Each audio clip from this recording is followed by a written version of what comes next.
Chers investisseurs, comment vous vous portez? J'espère que vous avez la pêche, que vous êtes en forme. De toute façon, ça tombe bien. Le week-end est tout proche. On a l'occasion de reprendre des forces. Le Bitcoin est intéressant en ce moment parce qu'il nous montre, en somme, une force acheteuse quand même qui est bonne pour la suite. On est tout proche de la fin de semaine et fort probablement qu'on risque de clôturer avec une semaine positive. C'est tout l'enjeu. C'est tout l'enjeu. C'est même encourageant pour la suite. On va voir que c'est en partie aussi drivé par Ethereum qui fait de très beaux mouvements. Même, on va voir en détail tout cela. Ne vous en faites pas. Où est-ce qu'on se situe actuellement à l'instant T de cette analyse quotidienne? Vous le voyez, on est autour de 49 700 et pendant la nuit on a pu faire un petit rebond rapide sur les 48 500 globalement. Donc ça a été express, donc on a rebondi comme un trampoline. Là actuellement on se situe 1000 points au-dessus. C'est encourageant et bravo à ceux qui ont pu en profiter, on va le voir en détail. Constatez, pour ce qui est de Fibonacci, vous êtes bien informé encore une fois, que là où est-ce qu'on se situe, bien au-dessus de ces 0,5, on se rapproche progressivement, lentement, mais sûrement des 61,8 de Fibonacci. On les oublie pas. C'est l'objectif de la semaine, et même des semaines à venir, le premier objectif à viser, bien sûr, pour atteindre, en tout cas, un nouveau palier haussier. Donc on enchaîne, pour aller plus précisément, sur cette fameuse unité de temps journalière, on zoome, on se concentre sur les supports et les résistances. Qu'est-ce qu'on aperçoit? De très beaux mouvements, de la précision aussi. On s'est rapproché tout simplement des résistances que nous avions. Résistance qui avait été d'abord touchée une première fois la journée du 23 août 2021. Ce n'est rien d'autre que le niveau des 50 300 et plus, bien sûr. Donc là, nous l'avons atteint durant toute la journée d'hier et c'est un niveau journalier donc qui a été rejeté. Rejeté pour ensuite nous clôturer sous un beau chandelier haussier, d'accord? Il n'est pas forcément inquiétant, ce chandelier. La preuve, actuellement, on est en hausse aussi, en ce début de journée. Donc, la tendance haussière continue son chemin. Elle poursuit donc sa dynamique sans grand problème. En somme, si on fait l'état des lieux en essayant d'ajouter quelques éléments à notre analyse donc journalière, on constate qu'on est au-dessus de tout ce qui compose Ichimoku, à savoir le nuage Ichimoku en question, la Kijun, cette ligne marron, et également la Tenkan, cette ligne bleue. Donc en soi, le prix poursuit son chemin, il a l'air assez dégagé. En somme, voici pour ce qui est de la météo sur l'unité de temps journalière, mais le plus important, faites gaffe à ça, c'est cette unité de temps 4 heures. Alors là, ce qu'on est en train de faire, c'est une très belle dynamique. Constatez la séance précédente, pour ce qui est de la séance donc de 2 heures à 6 heures du matin, on a eu pas mal de mouvements. On a clôturé sous une forme de marteau, s'il vous plaît. Ça, en général, c'est un signe annonciateur de la hausse, ok? Bon, on est en plein dedans, puisque la semaine, la séance plutôt actuelle, donc on est en train de la vivre, elle va clairement de 6 heures à 10 heures du matin, séance de 4 heures, elle commence avec de la hausse. Bon, il nous reste un peu moins de 3 heures pour être précis, et c'est encourageant. Mais ce marteau-là, considérez-le véritablement comme un signal technique, en tout cas un signal technique qui pourrait être encourageant pour la hausse. Donc on le met de côté ça. Donc aussi, on constate que c'est en corrélation avec un rejet de niveau, ok? Le rejet de niveau précisément des 49 000, même 48 000 et tout, comme on vous en a parlé, 48 500. On a rejeté ces niveaux-là. Ça a été très puissant. On a même rejeté le nuage Ichimoku.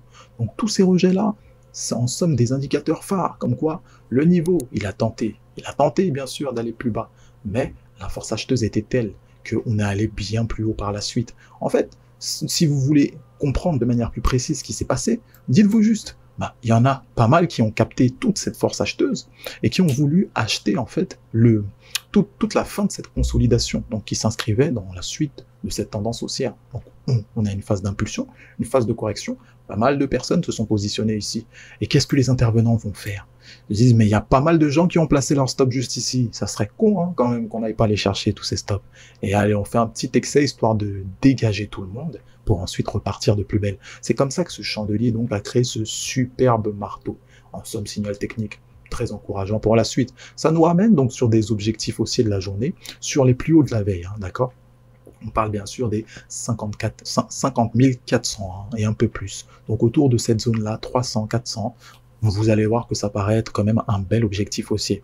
Donc on va considérer ça dans un premier temps. Ceux qui ont loupé le train, d'accord, qui souhaiteraient attendre un rebond, c'est encore possible, on l'a spécifié, c'était le plan de la veille, c'est le plan du jour aussi, à condition qu'il se passe encore ce rebond. Donc en somme, vous pouvez jouer, regardez, en unité de temps 1 heure, pour essayer d'avoir des niveaux un peu plus précis. On a le niveau des 49 300, ok? Si on arrive sur ces niveaux-là, ça corrèle en plus avec la Kijun. Petit rebond sur Kijun, ça peut être intéressant. On corrèle ça aussi avec un niveau précis, donc savoir celui des 49 300. Ça peut pas être, c'est pas déconnant. En soi, ce n'est pas déconnant. Si on prend quand même la peine de travailler sur une sorte de Fibonacci, ok, pour essayer de voir s'il y a d'autres niveaux qui sembleraient être pertinents, on met ce petit Fibonacci, on constate que ce niveau, le niveau des 23.6, corrèle globalement avec le niveau des 49 500.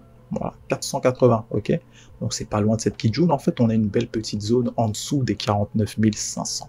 Elle va donc de 49 300 à 49 500. Donc en somme, c'est une belle zone de rebond, une belle zone d'appui, si on voudrait continuer à jouer un petit rebond. Avec un risque maîtrisé certes, parce que c'est pas la meilleure position pour rentrer, ok. C'est pas le meilleur endroit, hein. Faut qu'on soit clair sur ça. Le meilleur endroit, il était où est-ce qu'on a placé notre alerte hier, ok. Bon, ça s'est passé pendant la nuit, je vous l'accorde, c'est pas à la portée de tous, mais c'était en tout cas le meilleur endroit.